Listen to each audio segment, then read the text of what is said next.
नमस्कार। आज हम एक ग्रह की सीरीज को आगे बढ़ाते हुए वरुण गांधी की कुंडली की विवेचना करने जा रहे हैं।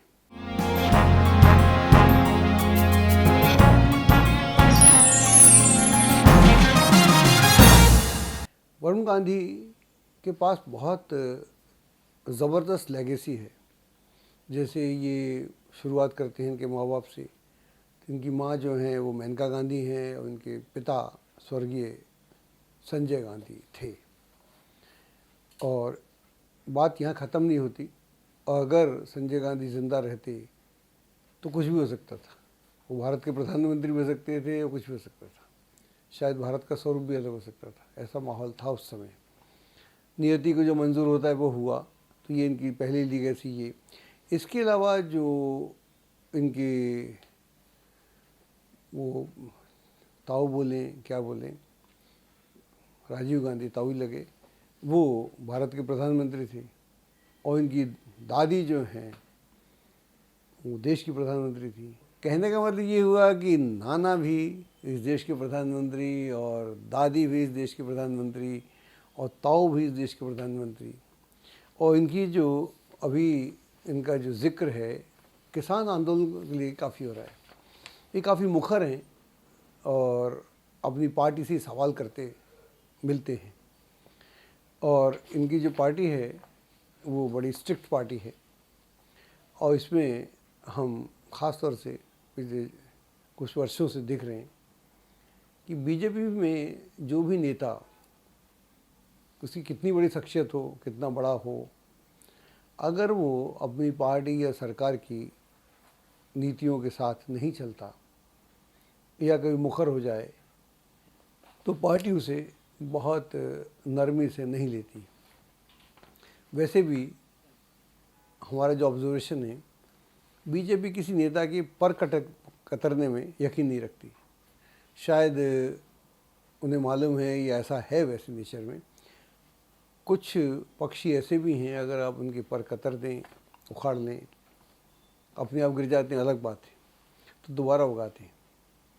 तो इसलिए वो अपने किसी भी नेता को जब गड़बड़ होती है या करता है, उन्हें मालूम पड़े, तो फिर वो उसको साइडलाइन कर देते हैं। जब आप उसको साइडलाइन कर देते हैं तो उसका जिक्र नहीं होता। इनका जो जिक्र है सोशल मीडिया में तो आपको मिल जाएगा, लेकिन किसी भी नेशनल मीडिया में इनका कोई जिक्र नहीं है। और इस बीच में जब 2014 में नरेंद्र मोदी की सरकार बनी थी तो इनकी माँ मेनका गांधी उसमें मंत्री थी। वैसे भी इनकी माँ जो हैं वो 89 से ही मंत्री रही हैं केंद्र में। जब वीपी सिंह की सरकार थी तब वो मंत्री थी, बाद में अटल बिहारी वाजपेयी की सरकार में भी हुई और भी सरकारों में रहीं। तो उनका एक अपना लंबा कैरियर है। लेकिन दोबारा जब 2019 में दोबारा प्रधानमंत्री मोदी सत्ता में आए तो ये नहीं है। और हम ऐसा भी देखते हैं उनकी जो नेशनल कमेटी होती है उसमें भी इनका दोनों का ही कोई नाम नहीं है। तो ये एक स्थिति है। तो नरेंद्र मोदी को तो दोबारा भी बहुत ज़बरदस्त वोट मिला था। उसके बाद भी ये दोनों धीरे धीरे साइडलाइन से या नेशनल स्ट्रीम से इन्हें अलग कर दिया गया है। इनकी जो कुंडली है उसकी डिटेल दे भी रही हैं, तो मैं आपको बता ही देता हूँ। इनका जन्म 13 मार्च 1980 को हुआ था। सायकाल दिल्ली में हुआ था। लग्न तुला था और चंद्र मकर में और सूर्य भी हाँ चंद्र मकर में, सूर्य वक्री बुध केतु, ये सब जो 5 ग्रह इकट्ठे हैं मैं बताता हूँ, कुंडली से बताता हूँ। तो कुंडली की बात करते ही रहूँगा मैं। तो ये कुंडली काफ़ी विचित्र कुंडली है। वरुण गांधी जो हैं इनके पैदा होने के साथ ही कुंडली में कुछ ऐसा है, बताता हूँ। बहुत सारी घटनाएं, दुर्घटनाएं, अब उसे क्या अच्छा बोलेंगे क्या बुरा बोलेंगे ये बड़ा मुश्किल है। लेकिन जो अच्छी हुई तो बहुत अच्छी हुई, बुरी हुई तो उसका कोई हिसाब किताब नहीं। इनके पैदा होने से पहले जब ये पेट में थे तब इंदिरा गांधी जो सत्ता से बाहर थी वो सत्ता में आती। मार्च में पैदा होती हैं और दिसंबर में सत्ता में आ जाती हैं, दिसंबर जनवरी में 79-80 की मैं बात कर रहा हूँ। और ये मार्च में ये पैदा होते हैं और जून जुलाई में इनके पिता, जून में शायद 23 जून को इनके पिता संजय गांधी एक क्रैश में, प्लेन क्रैश में उनका देहांत हो जाता है। बड़ी पीड़ादायक मृत्यु होती है, तो वो हुआ। उसके बाद में इनकी जो माँ है उनकी और उनकी सास की यानी इंदिरा गांधी और मेनका गांधी में मनमुटाव होता है और फिर इंदिरा गांधी लिटरली इनको निकाल देती थी घर से। तो उस समय दिखा करते थे, तो उन्होंने पत्रकार बुला लिए, ये आ गए अपने आप। तो ये सारे फ़ोटोज़ चित्र आज भी आपको देखने को मिल जाएंगे, रिकॉर्ड में हैं। तो वहाँ से ये इनका जो पतन हुआ इनका।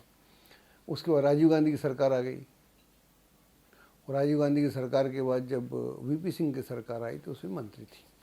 तो कहने का मतलब ये हुआ कि इनकी स्थिति में घटनाक्रम अजीबोगरीब है। अब कुंडली देखते हैं, कुंडली में क्लियर है। तुला लग्न है यहाँ पर, और तुला लग्न है और चतुर्थ में चंद्रमा है, पंचम में सूर्य है, बुध है, केतु है, सप्तम में शुक्र है, 11th हाउस में एकादश में मंगल है, राहु है और गुरु है, द्वादश में शनि है। ये कुंडली काफ़ी विचित्र है।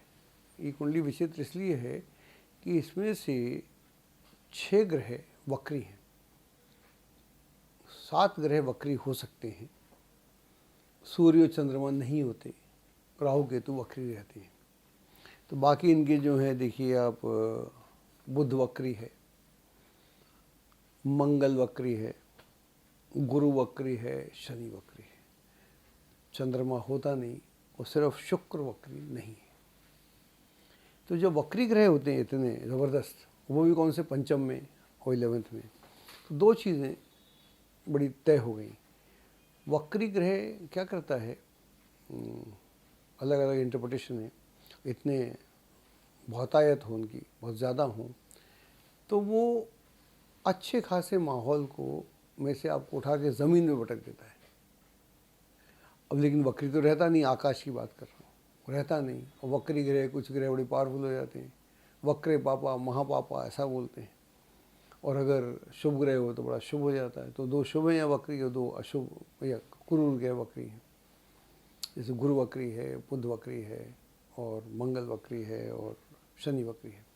तो जब 2 इधर वक्री हैं तो आकाश में डायरेक्ट तो होंगे, तो वो जो है एक अलग तरह का समय हो जाता है, अलग तरह का घटनाक्रम हो जाता है।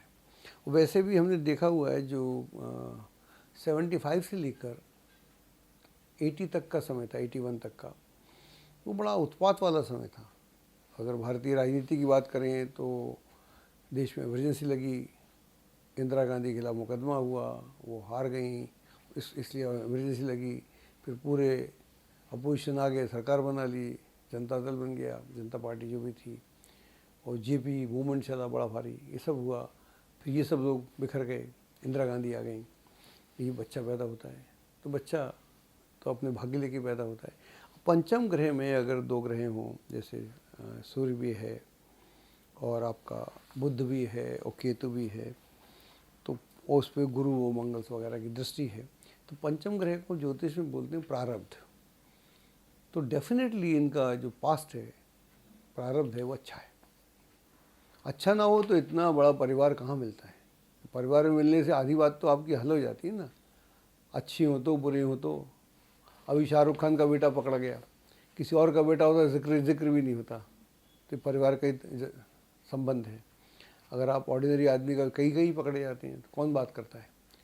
तो आपकी जो विरासत है उसका भी आपसे लेना देना है। पंचम भाव से आपके जो प्रारब्ध है उसका संबंध है। तो ये दोनों ग्रह बताते हैं कि आप जिस माहौल में आए हैं वो एक बढ़िया माहौल है।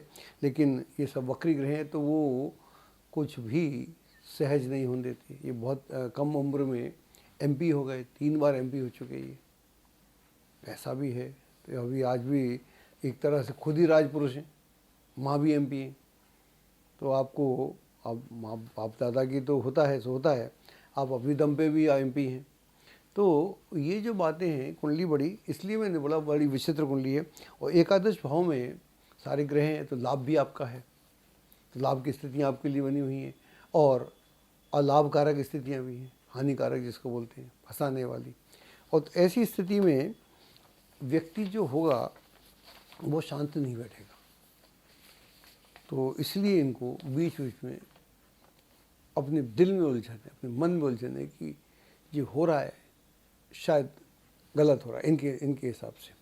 तो पंचम में ये सब हैं, सूर्य है, बुध वक्री है, केतु होता ही है। तो फिर आदमी एक अपनी सोच रखना चाहता है। वो चाहता है कि मेरे से जाना जाए, ना कि मेरी लिगेसी से। इनकी लिगेसी तो बड़ी ज़बरदस्त है, उससे ये अपने को अलहदा करना चाहते हैं, परहैप्स, मेरा ऐसा मानना है। इसलिए ये अपनी जो विचारधारा है उसको आगे बताते हैं, बढ़ाते हैं। मैं सुना है ये काफ़ी मेडिटेटर भी हैं, मेडिटेट भी करते हैं, वो भी अच्छा है। और 11th में मंगल, गुरु और राहु हैं, तो ये 11th में भी बहुत अच्छे ग्रह हैं। तो कुल मिला के ये कुंडली बड़ी अजीबोगरीब कुंडली है, और इसमें जितने ग्रह हैं सब अपना अपना रोल कर रहे हैं। जो नेगेटिव है वो एकदम रिजल्ट देता है, जो पॉजिटिव है वो रिजल्ट देता है, और कुछ ग्रह तो पैदा होने से पहले रिजल्ट दे देते हैं, पैदा हुए नहीं रिजल्ट पहले ही आ गया आपकी जेब में। तो इस तरह का भी है। तो ये कुंडलियाँ जो हैं दुर्लभ कुंडलियाँ हैं, और इनको बिना प्रारब्ध को जाने बताया नहीं जा सकता, पढ़ा नहीं जा सकता, कि वर्तमान में तो हम इसको पढ़ ही नहीं सकते। और शनि इनका द्वादश में है, तुला लग्न है, शनि अच्छा है, हालांकि द्वादश में है, थोड़ा सा गड़बड़ होता है द्वादश में, उतना फल नहीं देता, लेकिन बुरा बिल्कुल कुछ नहीं है। इस कुंडली में जो मेरे को जो 2 ग्रह लगे जो बहुत दमदार हैं, जो इनके वर्चस्व को ख़त्म नहीं होने देते, इनकी आइडेंटिटी को अक्षुण बनाए रखते हैं, वो है शुक्र।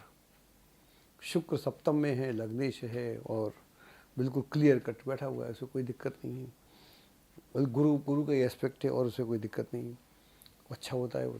तो लग्नेश अगर पावरफुल हो तो आप हर स्थिति में अपने आप को लोगों को महसूस कराते हैं, अपनी प्रेजेंस को लोगों को एहसास कराते हैं कि मैं भी हूँ। और चतुर्थ में चंद्रमा है, चंद्रमा माँ को रिप्रेजेंट करता है। तो पहले दिन से ही बेचारी माँ को, तो जब 3 महीने की ये थे, 3-4 महीने के, तो इनके पिता का देहांत हो गया। उसके बाद में मुश्किलें और दिक्कतें। तो 2 यहाँ पर शुभ ग्रह केंद्र में हैं, 2 शुभ ग्रह केंद्र में ये शुभता को दिखाते हैं, और ये सारी स्थिति है। इसलिए इनका जो वो है आइडेंटिटी है, या इनका व्यक्तित्व हो सकता है कंट्रोवर्शियल हो, लेकिन आप इनको इग्नोर नहीं कर सकते। तो ये इनका ये खास बात है कुंडली की। लेकिन वर्तमान में इनको गुरु में चल रहा है चंद्रमा, और जो चलेगा जनवरी 23 तक। तो गुरु यहाँ पर एकादश भाव में, और चंद्रमा चतुर्थ में षाढ़ाष्टक है। तो ये समय थोड़ा सा प्रतिकूल है, इस समय को संभाल के रखना चाहिए, और अगर संभव हो तो अवांछनीय बातें नहीं बोलना चाहिए, या एक्ट अपनी बातचीत से, या अपने विचारधारा से, या अपने एक्शन से ऐसा कुछ नहीं करना चाहिए, वरना वो काउंटर प्रोडक्टिव हो जाएगा। इसका ध्यान रखना चाहिए। बाकी कुंडली मैं जैसे शुरू से बोल रहा हूँ, कुंडली पावरफुल है, सशक्त है, और ऐसी कुंडली, ऐसे व्यक्ति को आप इग्नोर नहीं कर सकते, और उसे रसातल में भी नहीं डाल सकते। समय के साथ ये लोग बाउंस बैक करते हैं, लेकिन ये पीरियड थोड़ा नाजुक है, इसका ध्यान रखा जाए। ये कुंडली बड़ी आसान मालूम पड़ती है, लेकिन अगर हम इसका जैसे पास्ट देखें तो ये बड़ी अद्भुत कुंडली मालूम पड़ती है। ऐसी कुंडलियाँ बहुत कम हैं। धन्यवाद। एस्ट्रोलॉजी की सटीक जानकारी के लिए विश्वविख्यात एस्ट्रोलॉजर अजय भांबी के YouTube चैनल ABC चैनल को सब्सक्राइब, लाइक और शेयर करें। लेटेस्ट अपडेट के लिए बेल के बटन पर जरूर क्लिक करें।